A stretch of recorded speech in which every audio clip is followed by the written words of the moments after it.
The Fabian Society again, from the June 2026 Socialist Standard. Around the end of 2025, social media was full of howling comments about Fabians and how an insidious conspiracy was spreading through society in the form of Fabians who were undermining our institutions. The reason was a judge in the Epping hotel case who, in August that year, ruled against the government and had been a member of the society.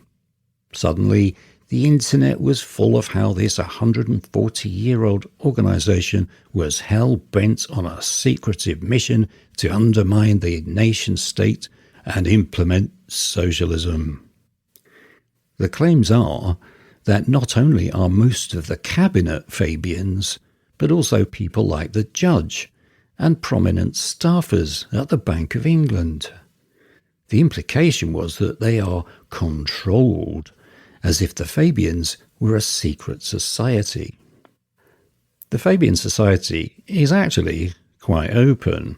Its website advertises it as one of the world's oldest think tanks, but it is also a membership organisation. Quote, "The Fabian Society consists of socialists. It therefore aims for a classless society where a just distribution of wealth and power assures true equality of opportunity. It holds that society, through its democratic institutions, should determine the overall direction and distribution of economic activity and seeks to promote, where appropriate, the social and cooperative ownership of economic resources." End quote. But, as the rulebook also notes, quote, "The society as a whole shall have no collective policy beyond what is implied in Rule 2. Its research shall be free and objective in its methods." End quote. Formed in 1884, it took its name from the tactics of the Roman general Quintus Fabius Maximus Verrucosus, nicknamed Cunctator the Delayer.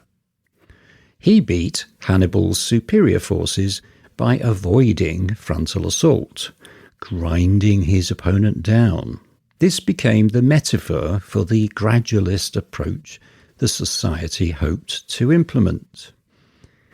An earlier form of its rules stated, quote, "The society seeks recruits from all ranks, believing that not only those who suffer from the present system, but also many of those who are enriched by it, recognise its evils and would welcome a remedy."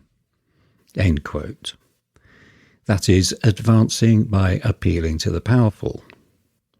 Its early coat of arms was a wolf in sheep's clothing, since abandoned for its obvious negative connotations, but dug up gleefully by the commentators as a sign of the conspiratorial nature of the society. Its Wikipedia page notes that 174 entries in the Dictionary of National Biography are listed as Fabians, a sign of the number of prominent people who have belonged to the society. Currently, its executive committee has 5 MPs, so it is definitely well connected. It has 6,000 members and 7 affiliated trade unions.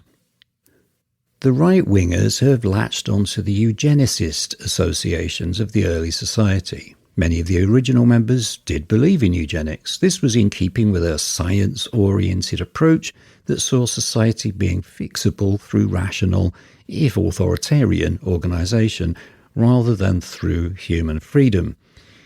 It might seem strange that right-wingers, normally attracted to such ideas, should condemn this, but in part this is down to the stigmatisation of eugenicist ideas and partly the right's adoption of fears of dystopian 15-minute cities and World Economic Forum domination. They are correct that Blairites in the 1990s used to talk of a hegemony strategy, staying in power long enough to become the establishment by filling posts with like-minded individuals. We've written in these pages before how apparently natural networks of the old ruling class, public school, university, clubs, professions, provided a basis for trust and collaboration, and outsider networks like the Labour Party, the Fabians, Labour Together, the British American Project and the like are built up to replace those networks. This replaces the natural establishment with consciously political appointments. In itself, a good thing, but this opens up a partisan tit for tat, as the last Tory government began to swiftly and openly remove Labour appointees in favour of people of their own ilk. The central flaw in the Fabian strategy is that, albeit, as H.G. Wells put it, an open conspiracy, it addresses itself to the powerful and achieves its advances despite the consciousness of the public. As Engels put it in 1892, quote, "The means employed by the Fabian Society are just the same as those of the corrupt parliamentary politicians: money, intrigues, careerism. That is, English careerism, according to which it is self-understood that every political party, only among the workers it is supposed to be different, pays its agents in some way or other or rewards them with posts. These people are immersed up to their necks in the intrigues of the Liberal Party, hold Liberal Party jobs, as for instance Sidney Webb, who in general is a genuine British politician. These gentry do everything that the workers have to be warned against." End quote. As the years have gone by, the end goal of socialism has been eased out in favour of diffuse reforms to capitalism as an end in themselves. Far from being a sinister conspiracy to end capitalism, it is just a career path and training ground for the soft left. To that end, they are a normal, if mistaken, part of the legitimate democratic social ecology. What is interesting is that by casting them as a sinister conspiracy, right-wing commentators are delegitimizing them, casting the left as some sort of alien goal to destroy society that will need to be swept out. This would be the response of the powerful to a hegemony strategy, openly exercising power to shore up their position. We've always stood against the Fabian gradualist strategy, as reforms only attract people interested in the reforms themselves. They do not build the case or support for socialism. And enacting supposedly socialistic reforms, irrespective of workers' views, is a recipe for confusion and resentment. We continue to insist that only the active self-organisation of the working class, the vast majority of the population, can bring socialism into being. If we had a coat of arms, it would be a human in human clothing, because that is the only thing that will build socialism.